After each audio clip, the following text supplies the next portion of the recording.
everyone, and thank you all for being here, and thank you, Tech Slovenia, for inviting me here to speak with Andrei. Philip gave a good intro of Andrei already, so I think maybe we just get right into questions. Sure, let's jump into it. So you've built several companies already, and you're also leading several companies as well, and now you even have an exit under your belt. So I'm curious to hear kind of how you sparked your interest in building companies, and did you always want to be a tech entrepreneur, sorry. I think it all started with the passion for computer science and technology. So even in high school, I really liked programming a lot. So soon I found out that, oh, I can build software, and software can replicate by itself. I don't have to do it every time. And then I started building websites, and that proved to be like a source of income. So even in like senior high, I started a little business just building websites, which in time it grew. You know, I had a small team, but after a while we realized that it's better to work on your own product instead of working on other companies' websites or applications.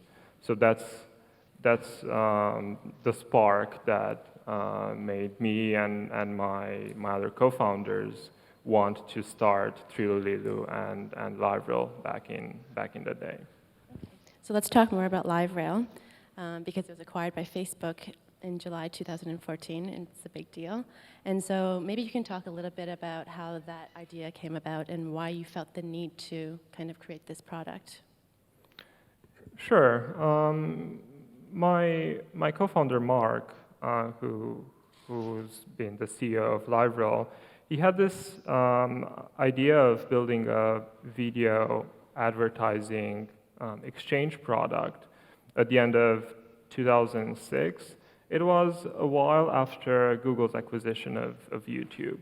And Google paid a lot of money for YouTube, even though YouTube was losing a lot of money. So that sort of commitment and that sort of investment made us and the world realize that video content will grow a lot, and it will be a huge opportunity. And of course, as video content publishers want to keep their content free, they need an advertising platform to support that free model. And that's how we decided to build advertising products. And so Facebook acquired you last July for undisclosed terms. Can you talk a little bit about how that deal came about and whether or not the acquisition has kind of influenced the way that you run your business now? Sure. I think Facebook is and has been for many years very successful at their own advertising products. So when advertisers buy campaigns on Facebook.com or in the Facebook app, they get a good return on their investment compared to other buys on other properties. So the idea is that the same principles and the same products and the same features that enable advertisers to achieve such high ROI on Facebook.com can enable the whole internet out there to achieve the same results, right? So expanding advertising products outside Facebook, the Facebook app and Facebook.com, made sense from that point of view. And we liked Facebook, and Facebook liked LiveRail because our cultures were so similar. Very, very hungry, very, very young, very passionate about technology. LiveRail was, even at almost 200 people in size, it was still, half of the company was product and engineering. So that shows our commitment and our passion for our product. And Facebook has a very similar culture. So from that point of view, it was a relationship that made sense. So did you have this relationship long before the acquisition, or was it kind of built right before it? We've been talking for a while Okay. before the acquisition has been made public. Yeah. But I think that's the cultural alignment and the product alignment what was so important for the relationship to make sense. Has it changed the way that you run the business now at all, or is it more or less the same? How is it like now? LiveRail continues to be a really strong brand and a really strong suite of products in the market, and we will continue to build on that brand and on those products. So from that point of view, it hasn't really changed. But at the same time, because now we're part of Facebook, which is a larger company, we see a lot of the benefits of being in such a large company, like access to resources and tools and all that good stuff. So you're headquartered in Menlo Park, California now, but you have European offices in London, Hamburg, Paris, Madrid, and Milan, but not in Cluj. And you scaled up your engineering team in Cluj. So I was curious in just hearing kind of why you decided eventually not to have a tech presence here in the city. Yeah, Facebook does indeed have many offices around the world, but those are primarily sales offices. If we look at Facebook engineering and product, those are very concentrated in just a few locations. So because the company is not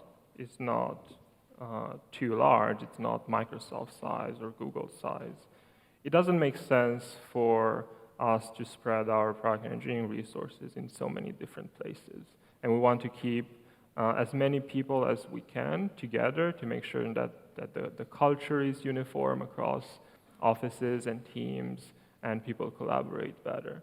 So from that point of view, it made sense to consolidate engineering teams with the already existing Facebook engineering team in London. And when did you move to California? And what was, not like before LiveRail was acquired by Facebook, and also why did you decide it was the right time to do that? This is before that Facebook acquisition I'm talking about. So I moved to San Francisco in 2009. So it was in the early days of LiveRail when our headquarters in San Francisco, we were just 5 people. And we made that move because that's where our customers were in the US. That's where our investors were, and that's a much better opportunity to grow and to have a really accelerated growth. So that's why our headquarters has been in San Francisco. And personally, I also wanted to be really close to our business, to our customers, to the industry. And that's why I made a move personally as well. So looking back on your entrepreneurial journey, what are some of the most difficult challenges that you faced in maybe the past couple of years, and how have you dealt with it? Well, in the past couple of years. Since you started your first company. Yeah, I think one of the biggest challenges is growing a team, because a team is very different when it's 5 people, and then when it's 25 people, and then when it's like 100 people. The dynamics change. The things that you have to focus on change a lot, and going through that kind of growth without having done it before has been pretty challenging. Because ultimately, software is software, and technology is, many people can do it. What's tough is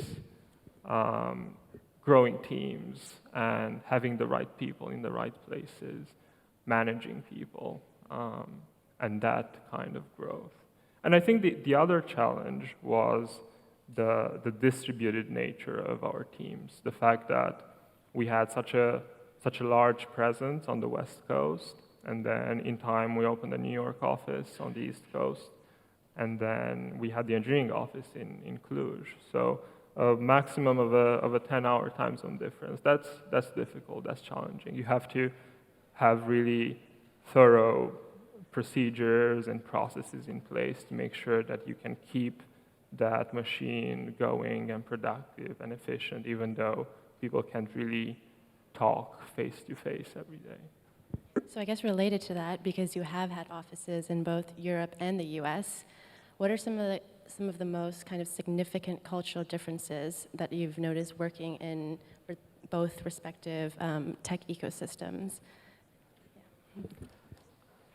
I think it has to do with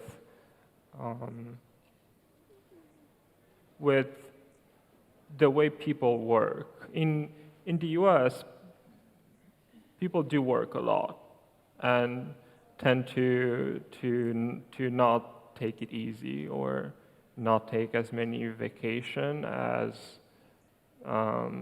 Europeans do. I know it sounds a little bit like a cliche, but it's the truth.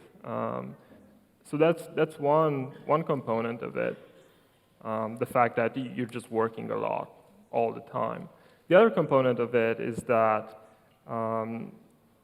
Americans, not necessarily just engineers or product people, are more assertive, have more initiative, feel better and stronger about their own opinions. And Do you mean in terms of confidence? Or? Yeah. And Europeans usually focus more on execution and getting things done and not being very, very vocal. And I think it might have to do with the education system. In Europe and definitely in places like Romania, at least when I grew up, the message in school was just sit down, shut up, you're not more special than anybody else. Whereas in the US, everybody is very special. Everybody's a snowflake, right? And that builds them in a certain way. So do you think it's necessary for Romanian startups to go abroad to achieve success? I think it depends on the product, and it depends on the industry, depends on the market. I think it's important to realize that there's a lot more capital in the US or in Western Europe. So it's easier to have access to money if you need a lot of money. It's also important to realize where your customers are. If your customers are primarily US companies, you won't be as successful running that business from here. Sure, you can have an office here, but you really need offices where your customers are and where the market is. And so back to the LiveRail acquisition, I'm curious whether you ever expected an exit like that, or were you ever planning an exit, or was it just kind of, it happened along the way? It kind of happened along the way. Mark and I were always talking about, what are we going to do? What are we going to do? And the conclusion was always, we have to build value. We have to build a successful business. And then the exit opportunities will come just because we have built a successful business. So there's exits, there's going public, doing an IPO. As soon as taking even more venture capital to grow even further. So as long as you build value and that your business is successful, the opportunities will come. And so what are maybe 2 or 3 most important lessons that you've learned so far?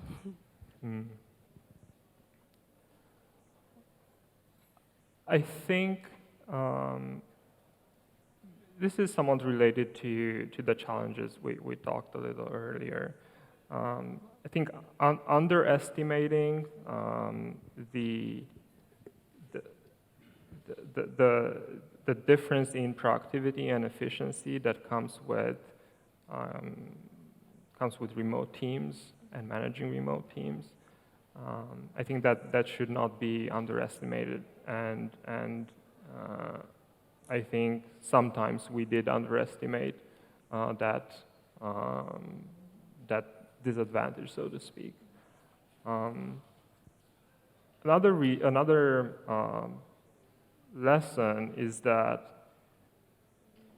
you have to work hard and you have to work a lot, because success, or whatever, however you want to define it, doesn't really come overnight, and you have to be prepared to approach this as a marathon and not as a sprint, and that was valid, at least for me, in the first few years. It's really easy to burn out if you take it as a sprint, because the end might be 7 years down the line. So you have to be ready for the long run. Okay. And so failure is a super hot topic in the startup world, and I think I've heard about it. I've heard that word probably 20 times or more in the conference, so let's hear it one more time. So I'm curious to get your take on this topic in the context of entrepreneurship. What are your thoughts on this, having kind of experience in the European side and the American side, or North American side? Yeah, failure is good. Failing fast is really important.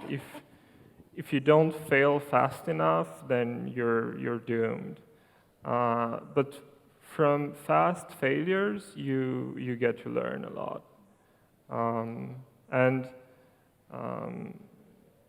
One of our VPs in Facebook was talking the other day about the difference between abject failures and non-abject failures, because a failure is abject only when you don't learn anything from it and nothing changes after it. But as long as you take a kernel of value from it, and your teams won't make the same mistakes again, and you have learned something from that failure, then it is a success in a way.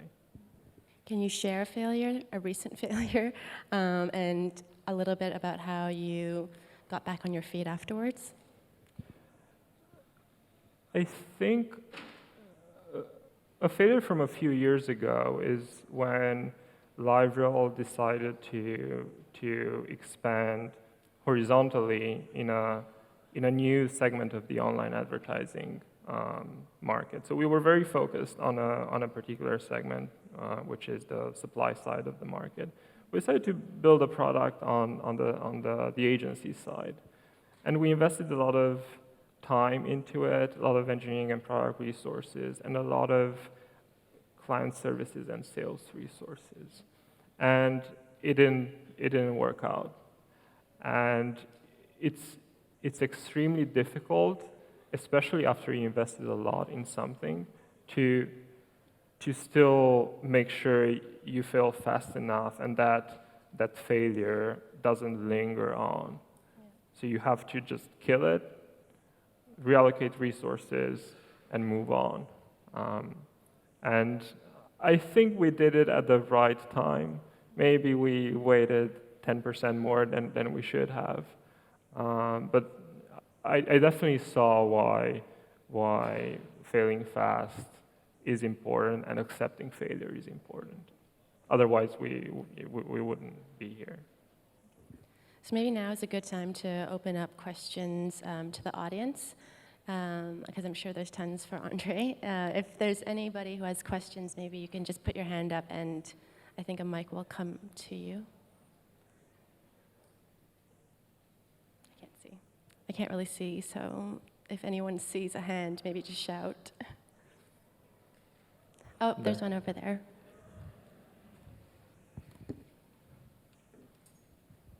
Hello. Oh. Well, a little bit of a personal question. Are you bound right now to continue what you've been doing, in Facebook, and if so, do you plan on doing anything? And if you're not, do you have any interest, in coming back to or looking back to Romania and maybe starting something or helping local ecosystem or any kind of that plans? Just future plans. Could you share? Future plans, maybe in 3 or 4 years. For the next 2, 3, 4 years, I still have a lot of work to do. I'm not done. So I don't really plan to change anything in what I do other than keep growing the LiveRail product and the LiveRail team within Facebook for the next few years. After that, I don't know, and I'm sure Cluj will be a very different place in 3 to 4 years.